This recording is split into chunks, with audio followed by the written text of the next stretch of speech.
जय यीशु। प्रभु यीशु के सामर्थ्यवान नाम पर फादर और एक बार आप सभी लोगों को अभिवादन करते हैं और आज के वचन की व्याख्या में स्वागत करते हैं। आज हम 49वां दिन में हैं, 49th डे।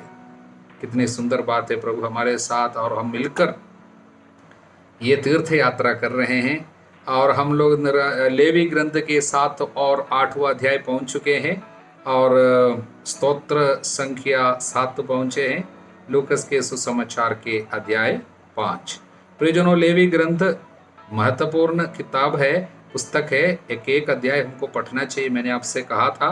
और बलिदान के बारे में सुन रहे थे, 5 बलिदान है पुराने विधान में, उसके बारे में हम आपको अधिक बाद में समझाएंगे। मैंने कहा था हम समय मिलते ही आपको उसकी व्याख्या अलग से दे देंगे। इसलिए 7वां अध्याय में आखिरी बलिदान, क्षतिपूर्ति बलिदान की व्यवस्था और उनसे जुड़ी हुई विधि की बातें कही गई है, आप जरूर पढ़ लेना। और 8वां अध्याय पे हम लोग याजकों की नियुक्ति और पुरोहितों के पुरोहिताई की अभिषेक की विधि को मूसा पालन करते हुए देखते हैं। वास्तव में निर्गमन ग्रंथ के 29वां अध्याय में 29th चैप्टर पे प्रभु के मुंह से ये सारी विधि निषेध मूसा ने सुना था। वो पूरा अध्याय में मूसा से प्रभु कहता ऐसा ऐसा करना और हारून और उनके पुत्रों को पुरोहित के रूप में नियुक्त करना। वहाँ पर जो सुना है, यहाँ पर वेदी सब बनाने के बाद, प्रभु के मंदिर, प्रभु के लिए निवास स्थान बनाने के बाद तुरंत मूसा उसका पालन करता है। और इस अध्याय में जैसे जैसे वहाँ पर लिखा गया वो सब कुछ यहाँ पर मूसा कर रहे हैं। कुछ बातें हम देखेंगे। पहले बात, प्रभु के कहने के अनुसार सारा समुदाय दर्शन कक्ष के द्वार पर एकत्र हो गया। मूसा ने सबों को एकत्रित किया क्योंकि प्रभु ने कहा सबों को बुलाना, क्योंकि प्रभु चाहता सबको ही देखे। मैं अपने पुरोहितों को नियुक्त किया है, अधिकार दिया है और क्या क्या इनके साथ कर रहे हैं, कितना महत्व मैं पुरोहितों को देता हूँ, सभी लोग जाने और देखे। इसलिए सबको ही अभिषेक कर्म में भाग ले। इसलिए पुरोहितों के अभिषेक जब होता है, ऑर्डिनेशन जब होता है, हम सभी लोग जाते हैं। वो विधि के अनुकूल है, प्रभु के कहने के अनुसार है। जाने से आशीर्वाद हमको भी मिलते हैं क्योंकि हम कहना मानते हैं। हालेलुया। दूसरी बात, इसके बाद मूसा ने, वचन 6, मूसा ने हारून और उनके पुत्रों को पास बुलाया, उन्हें जल से नहलाया। पहली बात तो नहलाना हमेशा पवित्रता यानी पाप से कलंक, जो मैला जो था, हम उनसे छुटकारा पाने के लिए नहाते हैं। और यहाँ पर ये एक प्रतीक है कि हारून जो भी पुरोहित बन रहे हैं, उनके संतान जितने भी पुरोहित बन रहे हैं, उन सभी लोगों को पाप से अलग होना होगा। अपने जीवन के जितने भी गंदगी है उनसे छुटकारा पाना होगा। और आगे हम देखते हैं, उसके बाद मूसा हारून को कुर्ता पहनाया, कमर पट्टी बांधी, अंगरखा पहनाया, एफोद पहनाया, मतलब पवित्र वस्त्र जो कुछ प्रभु ने बताया था वो पूरा, all the special garments for the priest, Holi garments, पवित्र वस्त्र पूरा पहनाते हैं। इसका मतलब क्या है? ये वस्त्र याद दिलाते हैं कि प्रभु ने इनको अलग किया है और प्रभु के सामने उपस्थित होने के कारण ये सारा सुंदर वस्त्र में क्या क्या पहना है, क्या क्या चीजें लगाया, ये सब हम देखते हैं। कितने ध्यान से प्रभु ने कपड़ा भी बनाया इनके लिए। ये सब पुरोहित के कारण नहीं बल्कि प्रभु के कारण, क्योंकि ये पुरोहित प्रभु के पास खड़े हैं, प्रभु की सेवा करते हैं, प्रभु के काम में लगे हैं। प्रभु के कारण प्रभु ये वस्त्र इनको पहनाते हैं, क्योंकि प्रभु की उपस्थिति में रहने की बात है, इसलिए। उसके बाद हम देखते हैं वो हारून के सिर पर अभ्यंजन का तेल उड़ेल दिया, 12वां वचन। वो तेल जो है पवित्र आत्मा का प्रतीक है। इसके द्वारा ये सूचित किया जाता है पवित्र आत्मा प्रभु की सेवा में इनकी मदद करता जाएगा। उसके बाद हम देखते हैं अन्य लोगों को, मूसा ने हारून के पुत्रों को भी पास बुलाया, उन्हें भी पवित्र वस्त्र पूरा पहनाता है। और उन लोग भी पुरोहित है, लेकिन वो प्रधान पुरोहित नहीं है, पुरोहित है, और उनको भी वस्त्र पूरा पहनाते हैं। उसके बाद मूसा ने प्रायश्चित बलि का बछड़ा ले आने को कहा। प्रायश्चित बलि सिन ऑफरिंग। अभी पुरोहित के पाप के प्रायश्चित के लिए बलि चढ़ा रहे, जिससे वो अन्य लोगों के पापों के लिए बलि चढ़ा सके। इसलिए सबसे पहले पुरोहित को पाप से छुटकारा पाना चाहिए, जिससे वो दूसरों के लिए पाप के बलिदान, प्रायश्चित की बलिदान चढ़ा सके। उसके बाद हम देखते हैं, तब उसने वचन 18 होम बलि के लिए मेढ़ा ले आने को कहा। पहले प्रायश्चित बलिदान, अभी होम बलि। होम बलि जो है बर्न्ड ऑफरिंग, उसकी विशेषता क्या है? होम बलि में केवल जो बलि चढ़ाया जाता है उसका समस्त पूरा का पूरा जानवर जो बलि चढ़ाया जाता है उसको पूरा प्रभु को अर्पित किया जाता है। अन्य बलिदानों में कुछ कुछ विशेष भाग केवल अर्पित करता है, केवल होम बलि में सब कुछ प्रभु को देता है। इसलिए पुरोहित के लिए यहाँ पर होम बलि चढ़ाने का मतलब एक पुरोहित पूर्ण रूप से प्रभु की सेवा में समर्पित है। वो एक दिन के लिए, 2 दिन के लिए नहीं, पूरा थोड़ा समय केवल नहीं, सब कुछ पूर्ण रूप से प्रभु का है। इस बात को याद दिलाने के लिए ये सब कुछ देता है। और उसके बाद दूसरा एक और मेढ़ा को अर्पित करता है। 22वां वचन, वो अभिषेक बलि है, मतलब पुरोहित के लिए विशेष समर्पण की एक और बात। प्रभु ये सब क्यों, छोटी छोटी बातों पर भी इतना ध्यान क्यों दिया है? ये दुनिया को हम सभी लोगों को ये समझाने के लिए प्रभु कितना महत्व पुरोहिताई को देता है, और पुरोहित की पवित्रता के लिए प्रभु कितना ध्यान देता है। ये सारी बातें हैं। आगे हम देखते हैं 23वां वचन, मूसा ने उसका वध किया, और इसका मेढ़े के वध किया, और उसका कुछ रक्त हारून के दाहिने कान की लव यहाँ पर, और दाहिने हाथ के अंगूठे और दाहिने पाँव के अंगूठे पे लगाया। इसका मतलब क्या है? पहले भी हमने बताया है कि प्रभु चाहता है पुरोहित के कान हमेशा प्रभु के लिए रहे, मतलब सुने, वचन सुनने के लिए तत्पर रहे, सुनना, जिससे वो कहना मान सके। इसलिए आज्ञाकारिता हमेशा सुनने से जुड़ी हुई बात है। इंग्लिश में इसको ओबीडियंस कहता है। ओबीडियंस वो कैसा आया है? वो शब्द ओब प्लस ओदिरे, एटिमोलॉजिकल, मतलब शब्द किस तरह आया है देखने से समझ में आया। ओब ओदरे मतलब अच्छा से सुनना। आज्ञाकारिता का मतलब है अच्छा से सुनना। ओदरे मीन्स सुनना, बढ़िया से सुनना, लिसन केयरफुली। इसलिए आज्ञाकारिता में हमेशा सुनने को महत्व है। प्रियजनों, इसलिए हमें सुनने के लिए तत्पर रहना है। इसलिए एक पुरोहित हमेशा सुनने वाले बने। और उसके बाद उनके हाथ पे लहू लगा रहे, इसका मतलब काम करने के लिए, प्रभु के कार्य करने के लिए, सर्विस के लिए हमेशा तैयार रहे। जो प्रभु देता है उसको करना पड़ेगा। हाथ हमेशा प्रभु के लिए उठाना, प्रभु के कार्य में लगाना। और पाँव के अंगूठे पे क्यों?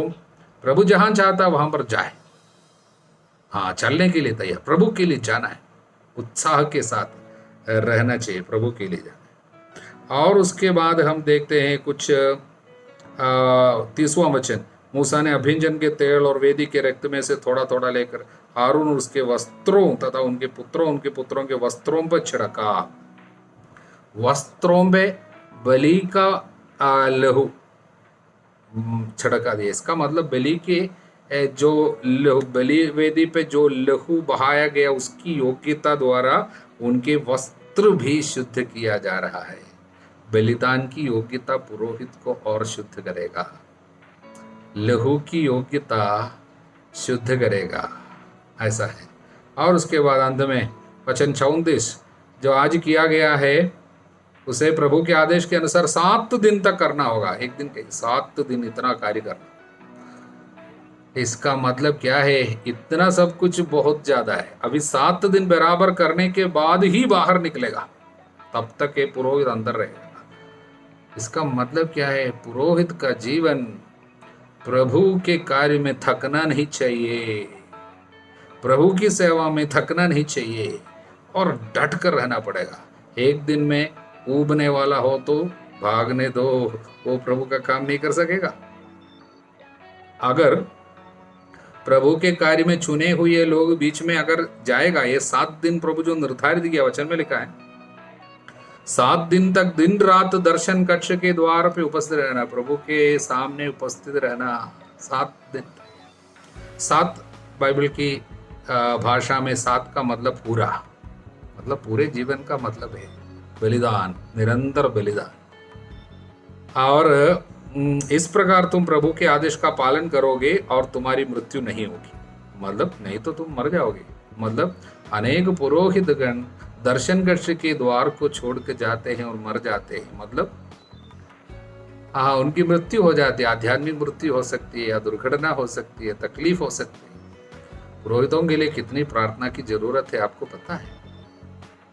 चुने हुए लोग, समर्पित लोग, जिनको ज्यादा प्रभु देता है उनसे ज्यादा मांगा जाएगा। इसलिए प्रियजनों, हम सभी लोगों को अपने पुरोहितों के लिए प्रार्थना करने की सख्त जरूरत है। यह सब समझाने के लिए सभी लोगों को पुरोहितों की ऑर्डिनेशन समय में, अभिषेक के समय सबको खड़ा कर दिया। हालेलुया। इसलिए प्रियजनों, आज पुरोहिताई के महत्व को समझिए। प्रभु पुरोहित को कितना महत्व देता है और शत्रु भी कितना ज्यादा इस पर नजर रखेगा, क्योंकि जो चीज प्रभु के लिए बहुत प्रिय है वो चीज शैतान हमेशा छूना चाहेगा। इसलिए पुरोहितों पे शत्रु का भी बहुत कार्य चलता है।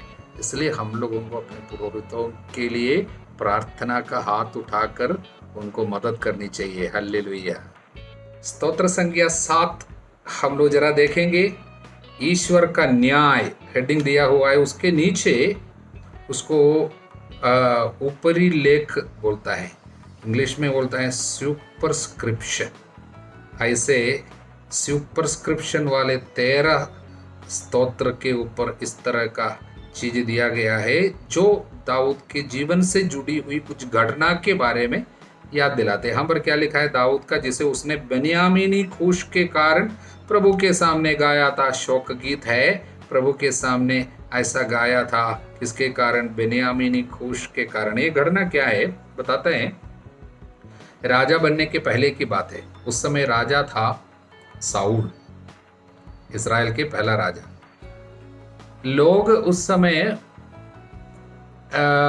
दाऊद पे ज्यादा प्रसन्न हो गए थे। हम जानते हैं गोलियात को मारने के बाद दाऊद प्रसिद्ध हो गया था, लोग इनको बहुत मानने लगे। उस समय ईर्ष्या के कारण राजा साउल इनसे बहुत जलन करता, बहुत मारना चाहता था, गुस्सा करता था। उस समय खूश करके आदमी बेन्यामीनी है और राजा राजा साउल के निकट रिश्तेदार भी है। वो जाके दाऊद के बारे में बहुत कुछ बुरा भला कह दिया, सुनाया, मतलब चुगली किया। क्या बोला मालूम? राजा को मारने के लिए दाऊद अपने लोगों के साथ वहाँ पर कोशिश कर रहे हैं और उसके लिए वो कुछ क्या है योजना बना रहे हैं। कल के खूश ने जाके राजा को बता दिया। तब जाके राजा वास्तव में ये दाऊद को मारना चाहता था। उनके अंदर ईर्ष्या पहले से थी, अब वो बढ़ गया, काफी क्रोध में आ गए, क्रोध में थमथमाने लगा। ये बातें दाऊद को पता चला। दाऊद उस समय ये राजा से भाग के अपने को बचाने की कोशिश कर रहा था। उस समय उनको ये पता चला उनके साथ ऐसा ऐसा भी हुआ है, खूश ने जाके आपके बारे में ऐसा ऐसा। तो कितना चोट लग गया, जब मैंने कुछ किया नहीं है तब इस तरह मेरे बारे में कहा है। जब उनको पता चला तब उसने प्रभु के सामने ईश्वर के न्याय के लिए मांग रहे। क्या मांग रहे? ईश्वर का न्याय, जस्टिस। याद रखना, ईश्वर पे मुख्य रूप में 2 चीजें। एक, ईश्वर न्यायी है, is a just God, justice है, न्याय है। ईश्वर पे दूसरी एक और चीज है, वो है दया, कंपैशन एंड मर्सी। यहां पर वो क्या मांग रहे? न्याय मांग रहे। न्याय क्या है? उनके ये आदमी ने ऐसा किया है, उनके करने के अनुसार उनके साथ की जाए, मतलब पाप का प्रतिफल उनको मिल जाए, मतलब दंड मिल जाए। प्रियजनों, बाइबल में विशेषकर पुराने विधान में प्रभु का न्याय बार बार हम देखते हैं, क्योंकि ईश्वर की दया यानी पापियों को क्षमा दे, ये सारी बातें लोग उस समय उतना समझता नहीं था। लोगों के मन में क्या है, दांत के बदले दांत, आंख के बदले आंख, वो बात है। मतलब तुमने ऐसा किया, तुम्हारे साथ ऐसा होगा। इसलिए ईश्वर को भी उतना ही उन लोग समझ सकता था। ईश्वर उतना केवल अपने को प्रकट भी किया, क्योंकि मनुष्य आध्यात्मिकता में इतना बढ़ा नहीं था। धीरे धीरे धीरे प्रशिक्षण देकर वचन दे देकर ईश्वर ने उनको नए विधान में ईसा मसीहा में अपना पूरा चेहरा दिखाया। तब लोगों को समझ में आया न्याय से बढ़कर इस पे दया है, दया का सागर है ईश्वर। वो बाद में समझ में आता है। लेकिन अब क्या है, इतना केवल समझा था कि ईश्वर न्यायी है, इसलिए ये न्याय मांगता है। इसलिए पुराने विधान में हम हमेशा ईश्वर को दंड देते हुए, क्रोध में तमतमाते हुए, हथियार अपने हाथ में लेते हुए सब ईश्वर का रूप को बताया गया। मतलब क्या है, ईश्वर पाप को अपने अधिकार के अनुसार, पाप का एक अधिकार होता है, जब आप पाप में रहते हैं, पाप अपने स्वभाव के अनुसार आपके साथ कार्य करेगा। पाप का वेतन मृत्यु है। हालेलुया। इसलिए जब पाप करने से तुमको ये सब होगा करके प्रभु कई बार समझाता है। सारा नियम, ये करोगे तो मर जाओगे, ये करोगे ऐसा हो जाओगे, ये सब क्या है, पाप आपके ऊपर हावी होने से यह सब होगा। यह सब ईश्वर का दंड नहीं है, बल्कि पाप का परिणाम है। पाप करने से यह सारा कार्य आएगा। इसलिए वचन में हम लोग आज के इसमें ये चैप्टर पे, मतलब स्तोत्र ग्रंथ में हम देखते हैं 14वां वचन, सब 13वां वचन, यदि लोग पश्चाताप नहीं करे तो वह अपनी तलवार पर सान देता। प्रभु तलवार उठाएगा, अपना धनुष छड़ाकर निशाना बांधेगा, वह अपने घातक शस्त्र तैयार करेगा, बाणों को अग्निमय बनाता है। ये सब मतलब क्या है, पाप का दंड तुम्हारे ऊपर गिरेगा। मतलब इतना ही है। मतलब ईश्वर अपने न्याय के अनुसार तुमको पाप का सजा दंड भोगने देगा। ये हालेलुया। इसलिए पुराने विधान को समझते समय हम लोगों को हमेशा याद रखना चाहिए ईश्वर का न्याय है, जस्टिस है। यदि आप न्याय पे पकड़ा रहेगा, न्याय होगा। लेकिन प्रभु का दिल इस पे नहीं है कि आप न्याय को केवल मांगते रहे और शत्रुओं को ये सजा मिलते हुए आप आनंदित रहे। प्रभु हम लोगों को और बढ़ाया, ईसा मसीहा का रूप दिखाया, ईसा मसीहा में अपना रूप दिखाया। और हम लोगों को प्रभु किसके लिए तैयार किया, दया, डिवाइन मर्सी के लिए तैयार किया। हम लोग मर्सी को पकड़े। हम लोग ज़्यादातर पाप और दंड पे ज़्यादा फंसा न रहे, बल्कि दया और करुणा पे ज़्यादा हम लोग पकड़े रहे। इसका मतलब यही है, करुणा और दया, इस विषय में ज़्यादा सोचे तो वो मिलेगा। जो आप पकड़ते हैं आपको मिलेगा, जो आप चुनते हैं आपको वो मिलेगा। इसलिए नए विधान में हम लोग दया को ज़्यादा महत्व देते हैं, ईश्वर की दया हम लोग मांगते हैं। लेकिन पुराने विधान में लोग न्याय मांगते थे। प्रियजनों, इसलिए ये पुराने विधान में जब ईश्वर मार गिराता है और इस तरह का दंड देता है, यह सब सोच के आप कभी घबराना नहीं है, क्योंकि आध्यात्मिकता का पहला भाग, पहला रास्ता ही है न्याय। हालेलुया। इसलिए आगे कहता है वचन 16, जो गड्ढा गहरा खोदता है वो स्वयं उसमें गिरे, उसका अपराध उसी के सिर लौटेगा, उसकी हिंसा उसी के सिर पड़ेगी। यह सब पुराने विधान में आज भी होता है, जरूर होगा, क्योंकि ईश्वर न्यायी है। लेकिन ईश्वर जितना न्यायी है उससे ज्यादा दयालु है। ये बात हम ना भूलें। हालेलुया। अब हम लूकास के सुसमाचार अध्याय 5, बहुत सुंदर संदेश लेके प्रभु खड़े हैं। कहाँ है मालूम है?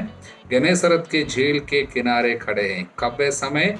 सुबह, बड़े सुबेरे। कितने लोग हैं? बहुत सारे लोग आए हैं। लोग ईश्वर का वचन सुनने के लिए उन पर गिरे पड़ते थे, इतना सारा लोग। उस समय घटना हुई। घटना यही है, प्रभु ने झील के किनारे लगी 2 नावों को देखा। मछुए उन पर से उतरकर जाल धो रहे थे। तो उनका चेहरा कैसा था? मलिन थे। क्यों? पूरी रात मेहनत किया, कुछ नहीं मिले थे। दुखी थे, निराश थे, शायद भुनभुना रहे थे, शायद श्राप दे रहे थे। अंतरतम में काफी अंधकार था, क्योंकि कुछ नहीं मिला, पूरी रात मेहनत किया। ऐसी हालत में प्रभु ने उनको देखा। एक का नाम था सिमोन। प्रभु ने उनको बुलाया होगा और पूछा होगा, क्या मैं तेरे नाव पे आ सकता हूँ? तेरा नाव मेरे काम में लगा सकते हो? मतलब यही है। और शायद अनुमति दिया, इसलिए जाकर प्रभु आगे हम देखते हैं ईसा ने सिमोन की नाव पे सवार होकर किनारे से कुछ दूर ले चलने के लिए कहा।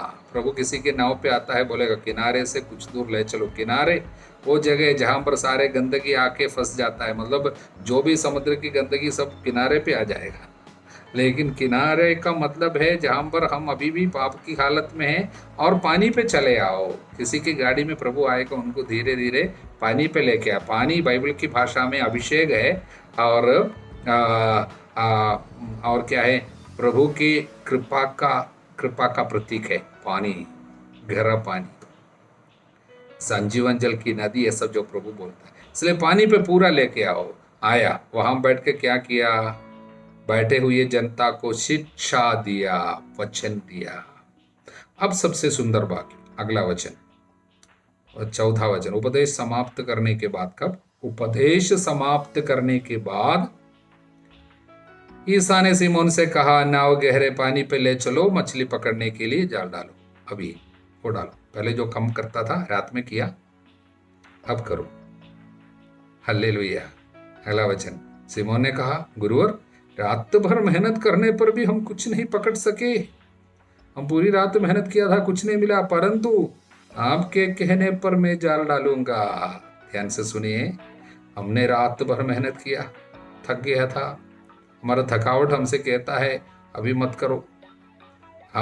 हमारे दिमाग हमसे कहता है देखो पूरी रात किया, कुछ नहीं मिला, अभी भी नहीं मिलेगा। कुछ दिन ऐसा होता है पूरी रात मिला नहीं है तो अभी 1 घंटे के बाद कहाँ कैसे मिलेगा? नहीं मिलेगा। ये सब ठीक है, हमारा एक्सपीरियंस कुछ बताता है, वो सब ठीक है, लेकिन आपके कहने पर जाल डालूंगा। कहाँ जाल डालूंगा? पानी पे नहीं, कहने पे, मतलब वचन पे जाल डालूंगा। पहले वचन नहीं था। मेहनत तो हम करते थे, सेम गाड़ी है, मतलब यही तो नाव है, जाल भी सेम है, पानी भी सेम पानी है, लेकिन अभी फर्क क्या है? वचन मिल गया। आपके कहने पर जाल डालूंगा। हल्लेलुया। और यही है प्रियजनों फर्क। हमें कई लोगों के पास मेहनत करने की सब क्षमता, सब कुछ है, पर क्या नहीं है? वचन नहीं।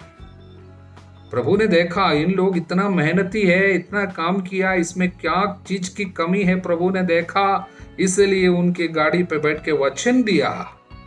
प्रभु को मालूम था इनके अंदर बाकी सब कुछ है, वचन केवल नहीं है। वो वचन दिया, कहने पे जाल डालना सिखाया। प्रियजनों, हमको भी यही करना है, उनके वचन पे काम करना है, वचन पे पढ़ाई करना है, वचन पे कुछ बिजनेस करना है, वचन के अनुसार अब शादी करना है, वचन पे जाके मेहनत करना है, वचन पे दोस्ती बनानी, सब कुछ वचन के ऊपर करना। तब क्या होगा? अगला वचन, ऐसा करने पर क्या है? वचन 6, ऐसा करने पर बहुत अधिक मछलियां फंस गई, उनका जाल फटने को हो गया। ओ, जाल फटने को हो गया, इतना ज्यादा मछली। हालेलुया। ये फर्क कहां से आई? वचन। प्रभु अपना सारा काम वचन के द्वारा करता है। हालेलुया। इसलिए प्रभु आज हमको बुलाते हैं, वचन को अपनाओ। इसलिए हम आपको बार बार बोलते हैं, ये वचन आप स्वीकार करेंगे ना, वचन पढ़ेंगे ना, पूरे 1 साल ये वचन पूरा एक बार पढ़ लीजिए। बाद में मौका शायद मिले ना मिले, हम नहीं जानते। इसलिए वचन ऐसा पढ़ने से काम में फर्क आएगा, आर्थिक स्थिति बदलेगी, घर की हालत बदलेगी, आपका भाग्य पलट जाएगा। हालेलुया। आगे प्रभु कहता है, अगला वचन क्या है? उन्होंने दूसरे नाव के अपने साथियों को इशारा किया, आकर हमारी मदद करो। वे आए, उन्होंने दोनों नावों को मछलियों से भर। वचन मिलने से आप दूसरों के बारे में भी सोचेंगे, आप बांटने वाला बन जाएगा। आप केवल हमारा केवल मछली हम किसी को नहीं देगा, स्वार्थी नहीं होंगे। अब आप बांटने वाला, किसको किसको बुला सके, सब आओ, तुम भी भरो, सबको बुलाएगा। वचन मिलने से लोग देने वाला बन जाता है। हालेलुया। वचन नहीं है तो मैं और मेरा संपत्ति, मेरी संपत्ति, ऐसा रहेगा। जब वचन मिलेगा, ये मेरा नहीं है, सबका है, सबों को देगा। हालेलुया। ऐसा हो गया। अगला वचन, और सिमोन यीशु के चरणों पे गिर कर कहा, प्रभु। पहले क्या बोला था? गुरुवर बोला था, मास्टर। अब क्या है? प्रभु। मतलब वचन जब आपको मिल जाते हैं, आपका विश्वास बढ़ेगा, तब चमत्कार होगा। तब आपको समझ में आएगा ये केवल एक गुरु नहीं है, केवल टीचर मास्टर नहीं है, ये लॉर्ड है, ये प्रभु है, ईश्वर का पुत्र है। ये विश्वास सब जागेगा। वचन के द्वारा आपका विश्वास बढ़ेंगे। हल्लेलुया। आगे वो क्या कहता है? प्रभु मेरे पास से चले जाइए, मैं पापी मनुष्य हूँ। अपने पाप की याद आते हैं, अपनी कमजोरी को याद आते हैं, अपनी दुर्बलता को स्वीकार करते हैं, पछतावा, सच्ची पछतावा आ जाते हैं। ये दशा याकूब और यूहन्ना की भी हुई, जो जबदी के पुत्र और सिमोन के साझेदार थे। डरो मत, तब से तुम मनुष्यों को पकड़ा करोगे, प्रभु ने कहा। वचन 11, वे नावों को किनारे लगाकर सब कुछ छोड़कर ईसा के पीछे हो लिए। इतना आशीर्वाद उनको मिला था, अब सारे आशीर्वाद को छोड़कर प्रभु के साथ गया। शायद इसके पीछे क्या फिलॉसफी, क्या लॉजिक होगा इसके दिमाग में, पेतरुस के या सिमोन के। सिमोन सोचा होगा, एक बार ये आदमी का कहना माना तो इतनी मछली मिली, तो इनके संग जाके जो कुछ ये बोलेगा सब सुन के इनके काम पूरा करते जाएगा, जो बोलेगा करता जाएगा, तो कितना चमत्कार होगा। सोचा होगा पक्का। इसलिए वो ये सब कुछ छोड़ दिया। इसमें से और संदेश मिलता है, जो आशीर्वाद हमको मिलते हैं, अभी इनके लिए मछली, बहुत सारे मछली मिली, जो आशीर्वाद मिला है वो आशीर्वाद पे आनंद मनाते हुए बैठना नहीं। हालेलुया।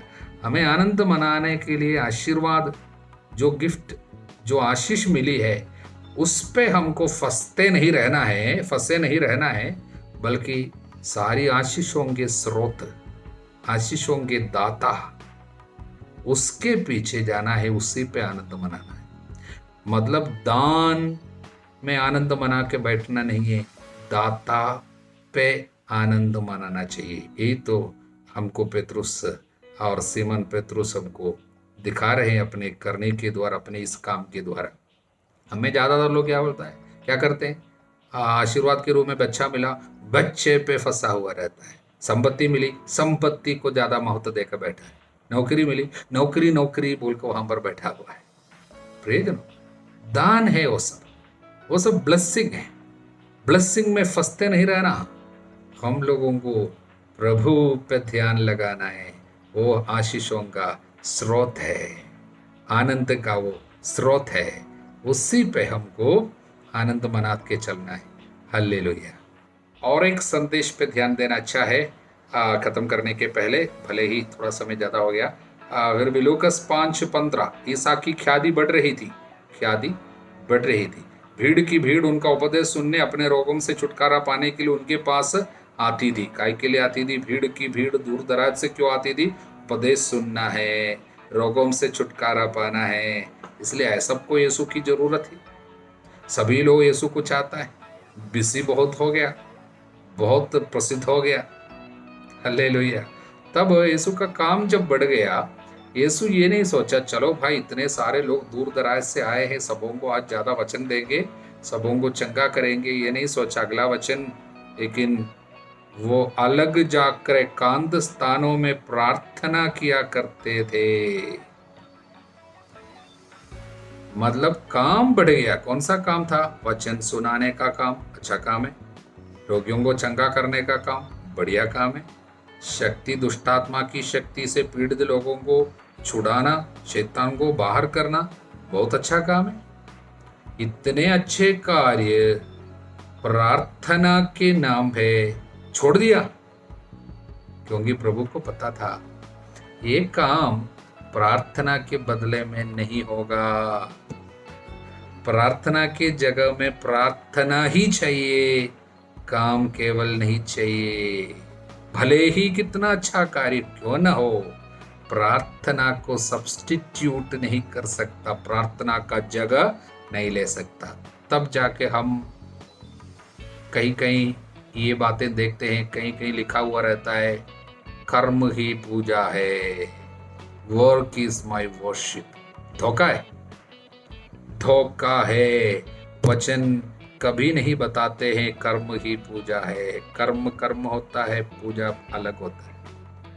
कर्म पूजा का जगह कभी ले नहीं सकता। यदि आप सोचते हैं मैं तो बड़ी बिजी हूँ इसलिए मेरे को काम प्रभु ने दिया है, मेरा वो काम करता हूँ, बच्चों को संभालता हूँ, वो करता हूँ, पैसा कमाने का कार्य करता हूँ, मेरे पास समय नहीं है बाइबल पढ़ने के लिए और प्रार्थना करने के लिए, प्रभु सब कुछ जानता है, मैं केवल पिता पुत्र कह के सो जाऊंगा। काफी नहीं है। आप कोई भी क्यों ना हो, ईश्वर के पुत्र होने के बावजूद यीशु इतना सुंदर कार्य, वचन की घोषणा का कार्य, रोगियों को चंगा करने का कार्य छोड़कर प्रार्थना के लिए चला गया। संदेश प्रभु देता है, प्रियजनों आप कोई भी हो, कितने अच्छे कार्य क्यों न करते हो, प्रार्थना छोड़ के, वचन छोड़ के आप काम करना शुरू करेंगे, काम आपको आज नहीं तो कल थका देंगे, आपके लिए विपत्ति और तकलीफ का कारण जरूर बनेगा। इसलिए प्रियजनों प्रार्थना का महत्व प्रभु सिखाते हैं। हमारे जीवन में क्या होता है, जब काम कुछ ज़्यादा हो जाता है, जब घर में कोई आ गया, मेहमान आ गया, तो प्रार्थना को काट देता है और बातचीत ज़्यादा करेंगे क्योंकि आज मेहमान आए हैं। कभी नहीं करना, इस तरह की विपत्ति पे फंसना नहीं। पारिवारिक प्रार्थना को छोड़ के कितने भी बड़े काम आप करते जाओ, आज नहीं तो कल विपत्ति घर पे पहुंच जाएगी। प्रभु हमको चेतावनी देता है, प्रार्थना को छोड़ना नहीं। हमारे प्रभु यीशु मसीह कृपा, ईश्वर का प्रेम, पवित्र आत्मा का साहचर्य आप सभी लोगों को हमेशा प्राप्त रहे, अब सदा सर्वदा अनंत काल तक। आमीन।